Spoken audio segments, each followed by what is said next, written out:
Hello बच्चों, कैसे हैं आप सब। आई होप आप सबके जो 2 पेपर हो चुके हैं इंग्लिश और साइंस का, वो बहुत अच्छा एग्ज़ाम गया हो। क्वेश्चन जो है वो बहुत अच्छे से पूछे जा रहे हैं। जो आपका जो घबराहट था, जो डर था, वो अभी निकल चुका होगा। तो सबसे पहले तो मैं आप सबको बहुत बहुत धन्यवाद कहना चाहूँगा, बहुत बहुत थैंक यू कहना चाहूँगा कि जो प्यार और सपोर्ट आपने मेरे इंग्लिश के सीरीज़ पर दिखाया था, मुझे उससे बहुत ज़्यादा मोटिवेशन मिला। और मैं यहाँ पर आपके सामने एक नया सीरीज़ लेकर आया हूँ जो कि आपका सोशल स्टडीज़ पर होगा। तो उसके लिए हम लोग अच्छे से प्रिपरेशन अभी करने वाले हैं। तो आज का जो मैं रिवीजन सेशन रखा हूँ ये आपका हिस्ट्री पर बेस्ड है। इसी तरह से हिस्ट्री, सिविक्स, ज्योग्राफी, अलग अलग टाइप के मैं पेपर्स बनाता रहूँगा। और जो कि जैसा कि मेरे इंग्लिश का था कि आपका एग्ज़ाम का जो लेवल है बिल्कुल उसके ही अनुसार क्वेश्चन आपको मैं प्रैक्टिस करवाऊँगा। तो चलिए बिना किसी देरी के वीडियो को स्टार्ट करते हैं। पहला क्वेश्चन है, हम लोग पहले देखते हैं, स्टार्ट करते हैं। ये क्वेश्चन है, from the ancient times travellers, traders, priest, pilgrims travelled vast distances for knowledge, opportunity and spiritual fulfilment. Question जो है वो बिल्कुल इसी तरीके से पूछा जाएगा एग्ज़ाम में भी। बिल्कुल डायरेक्ट क्वेश्चन नहीं आ रहा है। हाँ, कुछ क्वेश्चंस हैं जो डायरेक्ट रहेंगे, ऐसा नहीं है कि बिल्कुल क्वेश्चन ही पूरा चेंज हो गया है। कुछ क्वेश्चन अभी भी डायरेक्ट पूछे जाएंगे, जैसा कि मैं आपको सैम्पल पेपर और प्रैक्टिस क्वेश्चन जो सीबीएसई ने दिया है उसके अनुसार बता रहा हूँ। और कुछ क्वेश्चन जो है वो आपको इसी तरह के स्टेटमेंट वाइज घुमा फिरा कर दिए जाएंगे। बस करना कुछ नहीं है, आपको क्वेश्चन के मीनिंग को समझना है। Once you will get the meaning of the question, it will be not difficult for you to answer it, because chapter आपने अच्छे से पढ़ रखा है, रिविज़न आपने किया हुआ है। तो क्वेश्चन के तरीके से अगर आपको घुमाया जाए तो उसमें आपको फंसना नहीं है, ठीक है। बस आपको ये ध्यान रखना है कि जो भी क्वेश्चन आया है वो उसी चैप्टर से पूछा गया है जिसको मैं ऑलरेडी पढ़ चुका हूँ। बस इतना आप मन में जो थॉट ले आइएगा तो क्वेश्चन आपका खुद ब खुद ईजी हो जाएगा, ठीक है। देखते हैं, पुराने समय की बात हो रही है। Ancient times, travellers, traders, priest, pilgrims, ये सभी लोग क्या करते थे? ट्रैवल करते थे। कितना? फास्ट डिस्टेंसेस, बहुत दूर दूर जाते थे। किस चीज़ के लिए? For knowledge, opportunity, spiritual fulfilment. और उसके लिए क्या करते थे? Used this route to escape persecution. यहाँ पर इस रूट की बात हो रही है, किसी रूट की बात हो रही है।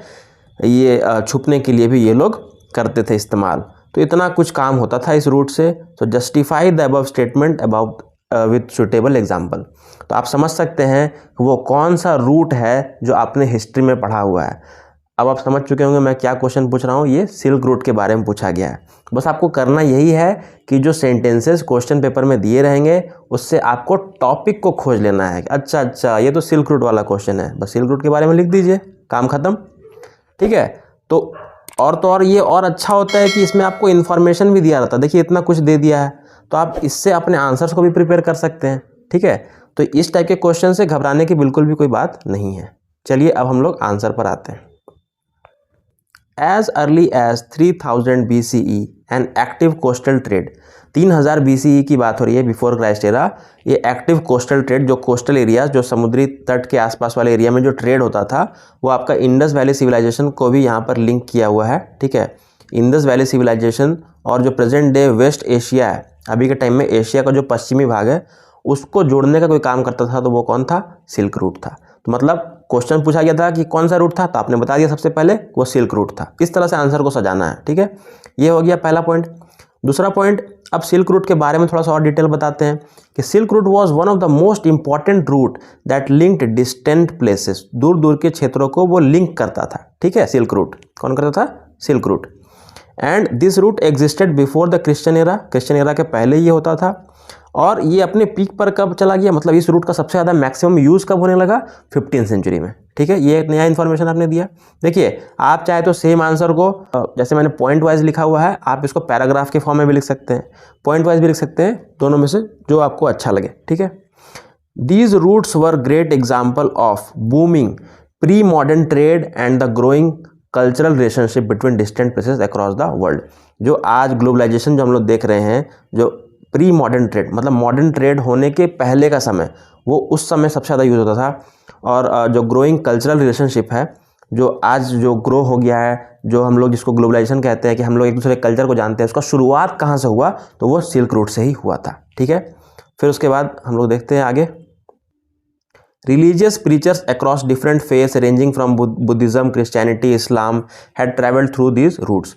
Religious preachers मतलब अपना धर्म का प्रचार करने के लिए जो बुद्धिस्ट, क्रिश्चियंस और इस्लामिस्ट लोग आते थे वो इसी रूट का प्रयोग करते थे, जो कि क्वेश्चन में भी लिखा हुआ था, तो उसी क्वेश्चन से हमने पॉइंट उठा के लिख लिया। ठीक है। The silk routes, These silk routes were in fact a great source of trade and culture. ये ट्रेड और कल्चर का बहुत बड़ा एक स्रोत था। Historians have identified several of these silk routes. ऐसे ऐसे अनेकों सिल्क रूट्स का उन्होंने पता लगा लिया in today's time. These silk routes are both land and sea link, मतलब जो जमीन से जुड़े होते थे, कोई पानी से जुड़े होते थे, ठीक है, लैंड एंड सी लिंक होते थे, which were used for trading and exchanging crucial goods. Main जो इंपॉर्टेंट सामान होता था उसको एक्सपोर्ट इंपोर्ट करने के लिए यूज़ करते थे, जैसे कि टेक्सटाइल, वेरियस प्रीशियस मेटल्स, ये सब को वो लोग एक्सपोर्ट इंपोर्ट किया करते थे। ठीक है, तो ये आपका आंसर हो गया। चलिए क्वेश्चन नंबर 2 पे आते हैं। Why did the Indians boycott British liquor shops? भारतीयों ने ब्रिटिशर्स के लीकर शॉप्स मतलब शराब की दुकानों को क्यों बंद करवा दिया था? बर्न्ड फॉरेन क्लॉथ्स, उनके कपड़ों को क्यों जला दिया था? अब आपको पढ़ा हुआ समझ में आ रहा होगा कौन सा चैप्टर से है, ये नेशनलिज्म इन इंडिया से है। ठीक है, और नेशनलिज्म इन इंडिया में हमने पढ़ा था कि ऐसा ऐसा काम हुआ था। कब हुआ था? जनवरी 1921 में। लेकिन आपको लिखना है कि उसमें कौन सा वो आंदोलन था। बहुत सारे रेवोल्यूशन के बारे में उसमें हमने पढ़ा है ना, तो अब आपको गेस कैसे कीजिएगा? तो आपको डेट दिया हुआ है कि जनवरी 1921 में कब हुआ था। ठीक है, तो आप याद कीजिएगा, अच्छा जनवरी 1921 में तो नॉन कोऑपरेशन मूवमेंट हुआ था, है ना, तो नॉन कोऑपरेशन मूवमेंट के बारे में लिखना है। तो क्वेश्चन आपको बस यही इशारा करेगा, वो आपको हेल्प करेगा कि ये आंसर है, ये आंसर है। तो आपको मिल गया कि नॉन कोऑपरेशन मूवमेंट, उसके बारे में लिख डालिए, दैट्स इट। ठीक है, how did it affect the revolution, और किस तरह से इसने आंदोलन को अफेक्ट किया। ठीक है, चलिए आंसर को देखते हैं। During the non cooperation movement the Indians boycotted, सबसे पहले हम लोग बताएंगे ना कि कब हुआ था, तो आंसर मिल गया नॉन कोऑपरेशन मूवमेंट के दौरान भारतीयों ने क्या किया था? बॉयकॉट करना शुरू कर दिया था फॉरेन गुड्स को, लिकर शॉप्स को बंद करवा दिया था, फॉरेन क्लब्स को जला दिया था।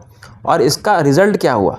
क्योंकि क्वेश्चन क्या पूछ रहा है, how did it affect the revolution, इसका रेवोल्यूशन पर प्रभाव क्या पड़ा? तो as a result the import of foreign cloth halved, आधा हो गया। इंपोर्ट मतलब जो विदेश से हमारे देश में आता था, इंग्लैंड से भेजते थे कपड़े वगैरह या जो भी फॉरेन क्लॉथ आते थे, वो आधा हो गया। कब? 1921 1922 के दौरान, क्योंकि ये भी 1921 में ही हुआ था। तो जो नेक्स्ट सेशन था वो उस साल क्या हो गया? वो हाफ हो गया। और कितना हो गया? Its value drop from 102 crore to 57 crore. पहले 102 करोड़ का सामान आता था हमारे देश में विदेश से, अब घट के वो कितना हो गया? मात्र 57 करोड़ तक रह गया। मतलब कितना ज़्यादा बिजनेस में उन्हें लॉस हो गया, ये इसका रिजल्ट था। Many merchants traders refuse to trade in foreign goods, जो यहाँ के मर्चेंट ट्रेडर थे उन्होंने मना कर दिया कि नहीं, हम लोग विदेशी सामान को पूरा तरह बॉयकॉट करेंगे, हम लोग उसका ट्रेड भी नहीं करेंगे, मतलब उसको व्यापार भी नहीं करेंगे, सेल भी नहीं करेंगे, और फाइनेंस फॉरेन ट्रेड कुछ भी नहीं करेंगे। People began discarding imported clothes and wearing Indian ones. ठीक है, इसको मैं थोड़ा हटा देता हूँ यहाँ पे ताकि साफ दिखे। इंडियन कपड़ों को प्रेफरेंस देने लगे और विदेशी कपड़ों को मना करने लगे। तो इससे क्या हुआ? The production of Indian textile mills and handlooms went up. इससे भारतीय ब्रांड के जो कपड़े होते थे, इंडियन मेड हुआ करते थे, उनमें बहुत बड़ा इजाफा हो गया, ग्रो हो गया। और इसीलिए खादी का जो इस्तेमाल था वो भी पॉपुलराइज होने लगा, खादी का प्रयोग बहुत ज़्यादा बढ़ चुका था। ठीक है, इस तरह से हमें आंसर करना है। चलिए क्वेश्चन 3 पे आते हैं। क्वेश्चन 3 क्या कह रहा है? Salt is something that is consumed by the rich and the poor alike across India. नमक, ये देखिए, नमक एक ऐसा चीज़ है जो कि रिच हो या पुअर हो, भारत में हर जगह लोग बराबर प्रयोग करते हैं। तो अब आपको समझना होगा कि नमक के बारे में क्यों पूछा जा रहा है। तो आपको समझ में आ जाएगा, अच्छा ये तो सॉल्ट के ऊपर कुछ क्वेश्चन था, हमने पढ़ा हुआ है। तो फिर आपको आगे ये हिंट और दिया जाएगा कि कौन सा वो स्टेप था वायसरॉय इरविन के द्वारा लिया गया था जिसने महात्मा गांधी को इनरेज कर दिया, मतलब क्रोधित कर दिया, और वो नेशन वाइड प्रोटेस्ट करने लगे। ठीक है, using this essential item as a symbol. Essential item मतलब ये सॉल्ट को बोला जा रहा है, ये एसेंशियल आइटम है ना, बहुत इंपॉर्टेंट चीज़ है ना, इसी को एज अ सिंबल बना लिया। इसी को एक सिंबल बना के महात्मा गांधी क्यों नेशन वाइड पूरे देश भर में प्रोटेस्ट करने लगे थे। तो आपको समझ में आ जाएगा, अच्छा महात्मा गांधी ने तो सॉल्ट मार्च किया था, तो नेशन वाइड प्रोटेस्ट तो वही था, तो क्वेश्चन सॉल्ट मार्च पे आया है। यही करना है हमें, क्वेश्चन को देखकर बस टॉपिक के बारे में पता लगाना है, फिर तो कोई दिक्कत नहीं होगी, क्योंकि सब तो आपने पढ़ रखा है। सॉल्ट मार्च के ऊपर आते हैं। सॉल्ट मार्च क्या हुआ था, कब हुआ था? तो सबसे पहले इसका थोड़ा हम लोग बैकग्राउंड जानते हैं। On 31 January 1930 Mahatma Gandhi sent a letter to viceroy Irwin stating 11 demands. Mahatma Gandhi ने 31 जनवरी 1930 को महात्मा गांधी ने वायसरॉय इरविन को लेटर लिखा था, जिसमें कि 11 डिमांड्स रखे थे उन्होंने, ठीक है। जिसमें से कि एक डिमांड था to abolish the salt tax, नमक के ऊपर जो टैक्स था उसको हटाना भी उन 11 में से एक डिमांड था, ठीक है। कैसे स्टार्ट हुआ वो हम लोग देख रहे हैं, ठीक है। तो items consumed by the rich and the poor alike, यही क्वेश्चन था ना कि रिच हो या पुअर हो, बस यहीं से तो उठाया हुआ क्वेश्चन है। वो जो क्वेश्चन है वो कुछ नहीं है, वो एनसीईआरटी बुक के अलग अलग स्टेटमेंट्स को उठाया हुआ है, ठीक है। ये भी पूरा जो नोट्स है मेरा पूरा एनसीईआरटी का ही है, ठीक है, एकदम एनसीईआरटी का लैंग्वेज है, तो कहीं भी गलत होने का कोई गुंजाइश नहीं है। तो रिच हो चाहे पुअर हो सबको टैक्स भरते थे। तो was considered an operation on the people by the British government. तो वो लोग मानते थे, भारतीय मानते थे कि ये एक तरह का ऑपरेशन है, एक दबाव बनाया जा रहा है, ऑपरेस किया जा रहा है ब्रिटिश सरकार के द्वारा। तो Mahatma Gandhi letter was an ultimatum, तो उनका एक वार्निंग के जैसा था कि अगर आप ये नहीं पूरा करते हैं, ठीक है। और उन्होंने डेडलाइन दिया हुआ था 11 मार्च का। लिखा कब था, डेट याद रखना, 31 जनवरी 1930 को, और लगभग 2 महीने के लमसम का, और लगभग 2 महीने के आसपास का समय दिया हुआ था। तो अगर उन्होंने कहा कि 11 मार्च तक अगर मेरे ये 11 डिमांड्स को आप फुलफिल नहीं कर पाते हैं तो हम लोग सिविल डिसोबीडियंस कैंपेन की शुरुआत कर देंगे, एकदम स्टोरी जैसा याद रखना है। तो फिर क्या हुआ, उन्होंने हमेशा की तरह कोई बात को माना नहीं अंग्रेजों ने, और फिर महात्मा गांधी ने क्या कर दिया, फेमस सॉल्ट मार्च को स्टार्ट कर दिया, accompanied by 78 of his trusted volunteers. उनके साथ 78, ये सब नंबर्स को याद रखना है, ट्रस्टेड वॉलंटियर्स साथ में थे। और उनको कहाँ से कहाँ जाना था, तो साबरमती से गुजरात के ही एक टाउन में जाना था जिसका नाम था दांडी, इसीलिए इसको दांडी मार्च भी कहते हैं या सॉल्ट मार्च भी कहते हैं, ठीक है। मान लीजिए क्वेश्चन सॉल्ट मार्च पे आ जाएगा, चाहे दांडी मार्च पे आ जाएगा, ठीक है। नमक यात्रा, दांडी यात्रा, बहुत सारे नाम से इसको बोलते हैं। तो साबरमती से दांडी का सफ़र किया जो कि 240 माइल्स का था, ठीक है। और इसको करने में कितना दिन लगाया उन्होंने, 24 डेज लगाया। तो अगर रफली कहें तो हम लोग एक दिन में 10 माइल्स चला करते थे, 24 × 10 = 240। मैथमेटिक्स सिंपल सा है ना, 24 × 10 = 240। तो पूरा रास्ता उन्होंने तय कर लिया, ठीक है। अब उसके बाद बाकी का आंसर क्या दिया हुआ है, फिर बाकी लोग भी, हज़ारों लोग बीच रास्ते में उनके शामिल होते गए महात्मा गांधी के साथ साथ, और उन्होंने फाइनली 6 अप्रैल को दांडी वो लोग पहुँच गए और वहाँ पर जाके खुद से नमक बनाने का काम किया, क्योंकि समुद्र का पानी खारा होता है, उसको बॉयल करके नमक आसानी से बना सकते हैं। तो उन्होंने कहा कि आप तो टैक्स ख़त्म नहीं कर रहे हैं, तो हम लोग नमक खुद बनाएंगे, आपका विरोध करेंगे। So it was the beginning of the civil disobedience movement. Got it, बहुत सिंपल था, ठीक है। चलिए, अब कुछ क्वेश्चन ऐसे भी होते हैं जो डायरेक्ट भी पूछे जाते हैं, जैसे कि ये वाला है कि briefly describe the corn law and its effect on Britain. तो कॉर्न लॉ आपने सबने पढ़ा है, कॉर्न लॉ क्या था और कॉर्न लॉ का इफेक्ट क्या पड़ा ब्रिटेन में, ठीक है। तो देखते हैं, the laws allowing the British government to restrict the import of corn is known as corn law. मतलब वो कानून, वो सेट ऑफ रूल्स जिसमें ब्रिटिश सरकार ने क्या कर दिया था, रेस्ट्रिक्शन लगा दिया था, रोक टोक लगा दिया था, किस चीज़ के, इम्पोर्ट के ऊपर, कॉर्न, उसको इम्पोर्ट को रोक दिया गया था, ठीक है। अब इससे क्या होने लगा, these law were abolished because the industrialist and the urban dwellers were unhappy. तो ये जो लॉ लग गया तो वहाँ के जो इंडस्ट्रियलिस्ट थे, जो अर्बन ड्वेलर्स थे, ये लोग बहुत नाखुश थे, क्योंकि अब क्या हो, जस्ट अ सेकेंड, क्योंकि क्या हो गया था, हाई फूड प्राइस हो गया था, खाने का दाम क्या हो गया था, बढ़ गया था, क्योंकि अब तो इंपोर्ट हो नहीं रहा था, तो वो लोग क्या हो गए थे, पूरा अपने ऊपर ही डिपेंडेंट थे, ठीक है। तो as a result of which they force the abolition of the corn law, और उन्होंने फाइनली इसको हटवा दिया कि इसको एबॉलिश करना है, नहीं तो बहुत दाम बढ़ता जा रहा है। तो इसका रिजल्ट क्या हुआ, तो फूड कुड बी इम्पोर्टेड, क्योंकि पूछा गया इफेक्ट क्या हुआ, ठीक है। तो हम लोग ये दोनों बात को लिख सकते हैं। तो food could be imported into Britain at a much cheaper rate. अब फिर बाद में उन्होंने इंपोर्ट करना स्टार्ट किया तो वो एक सस्ता दाम में आने लगा उनके पास, और इसका क्या प्रभाव पड़ा कि Britain began to import food grains from the rest of the world. पूरी दुनिया भर से वो लोग फूड ग्रेन्स मंगाने लगे, and British agriculture was unable to compete with the imports.